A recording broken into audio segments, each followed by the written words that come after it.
Hey guys, I'm Adam Ronin. This is my buddy Timothy TJ Combo.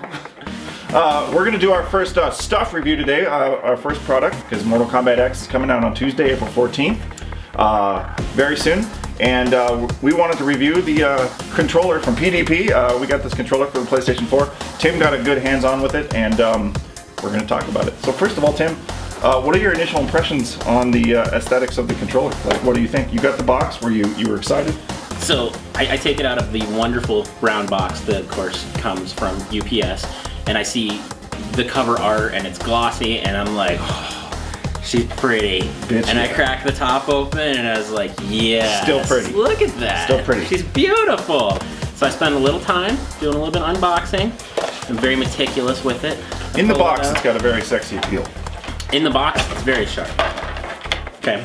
Yep. Now, we pull this guy out, and honestly, if you look at this up close, you're probably gonna be blown away. Like, it looks amazing, but you couple that with the feel of the controller, and you'll notice in your hands that this controller weighs less than a regular controller, even with the 6-foot cord or whatever that comes with. If I can say something that I don't like about it, just from my eye, oh shit, two things. One, this weird little penis-y thing.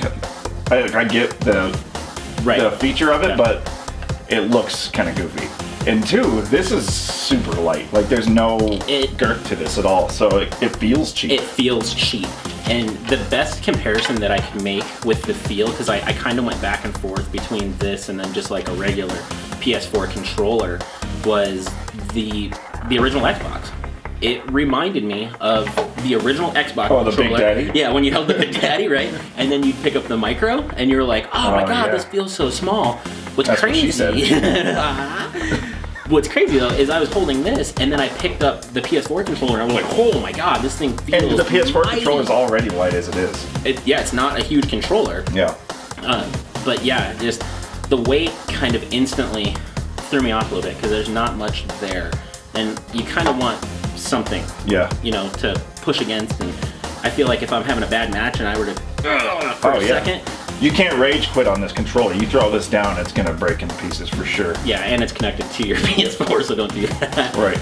Comfort-wise, though, it's okay. It feels good, like in the hands. It feels great in your hands. So if we're talking about comfort, I mean, I actually just sat there for a little bit with it, just kind of, you know, just kind of hanging on to it before I even started playing.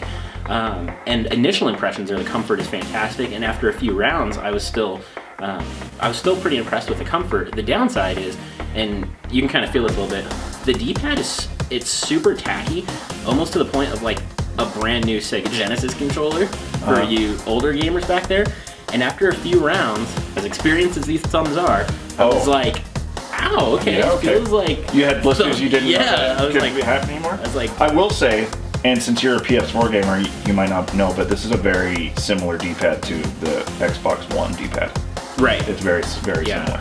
And, you know, after a few rounds, I wasn't super impressed with it. And also, I think it actually, being a one-piece D-pad, made some of the special moves a little bit more difficult than they need to be. Because... And what game did you test this on? So I did all my testing on Injustice, because it's as close as we can get for apples to apples before MKX release on Tuesday. Okay. And you know, in like Street Fighter, all of the, like, your specials were like down to forward, it's a roll. In Injustice, it's just down, forward, and then the thing. But when you have a one-piece controller, it kind of still does the roll. Okay. So I found that like some of the moves weren't pulling off with my normal thumb motions like they would with the 4-piece D-pad of the PS4. Yeah. Okay. So feature-wise, this is just your standard controller. I noticed that they moved the start and options button back here, so there's no accidental presses for maybe tournament play, which is nice. Button mashers. Button mashers. Yeah, you're playing your little brother. And so you can go between PS3 and PS4 with the little click of the switch, which is nice. Cross-gen compatible. You got some scuffage. That actually came out of the package, so that was kind of disappointing as well, because I was like, wow, this thing's so glossy and so beautiful, and the front of it has like a pretty nasty scuff right off the bat. So that, as soon as you're holding it, it feels light, it feels like the quality might not be there, and then it's scuffed already. Then all of a sudden you're pretty disappointed before I even plugged it in. Now, biggest thing that will deter most gamers besides anything, the lack of a headset port. There's no headset. There's no excuse for that. That's kind of crazy. Like there's right. So for myself, I use my Titan headset, and it obviously plugs into my controller. If you have a USB headset, there's nothing wrong because you just plug your USB headset in. You can keep using your sound and your voice chat, like everything's fine. But for me, I don't have the ability to do voice chat unless I go buy another headset, which I'm not gonna buy a second headset. Right. Just for this controller, which is actually something that'll probably be returned tomorrow. See, I use a fight stick from Mad Catz, which also doesn't have a headset port, which is also inexcusable, but on my Xbox I can have my controller on, plug my headset into that, and still everything. So there's a workaround which makes it acceptable, but with no workaround on the PS4 without having to spend extra money, exactly. It's very inexcusable. Yeah, for PS4 guys, you can't do that. You don't have the ability to plug in your controller and then put your headset through that because the PS4 recognizes controllers to a profile. So you can't be doing two things with two controllers to make that work, which that was one of the biggest downsides for me. So I don't have sound on my setup and I don't have the ability to voice chat. And also, because it's not Bluetooth, which is something that they could have added to get around that as well, that at least would have given you another option, and they skipped that too. Which is so bizarre to me that they would leave that out, especially with online play being one of the biggest features of a fighting game. Now, yeah. So, quality-wise of the controller, the buttons are very clicky and very flimsy feeling. How did it feel in gameplay? The D-pad was really responsive, and like I said, it was almost too responsive because it's all one piece, so it was doing things I didn't want it to do. However, the face buttons are completely unresponsive, and I didn't really notice it in gameplay as much. I noticed it in the menu when it's like, press X to move forward in the menu, and I'm like, right? Yeah, and you get out like your hammer. There it is. So that's when I started to realize, I was like, if it's not catching it in the menu, I know for a fact it's not catching it in the middle of my combo. And, I haven't spent a whole lot of time with them justice, but I think I only had 6 losses on my profile, and after I played with this for a few hours, I had 10.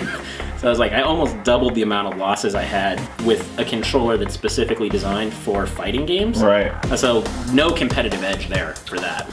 And there's also one other big disadvantage to this, and this one was shocking, and it, some people may not notice it, other people may flip out on this one.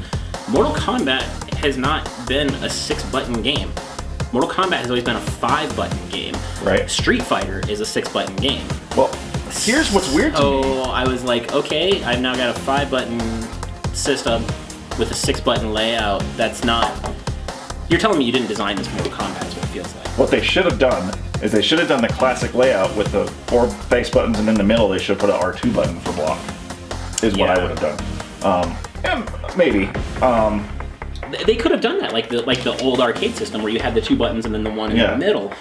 But a 6-button layout it's never been Mortal Kombat's setup, so I'm kind of surprised. Like, maybe if we were reviewing this same controller for Street Fighter, I might have a different opinion, because then the D-pad would roll down to forward, which is what I want it to do. Sure. And I've got a 6-button layout, and then I've just got my all 3 buttons on top, which are going to be used a lot less frequently. But for Mortal Kombat, it did not impress me at all. Okay, so after your time with it last night, sitting down with it, I'm not going to give a final score on it as I didn't get gameplay with it, but Tim, out of 10, how many broken controllers would you give this?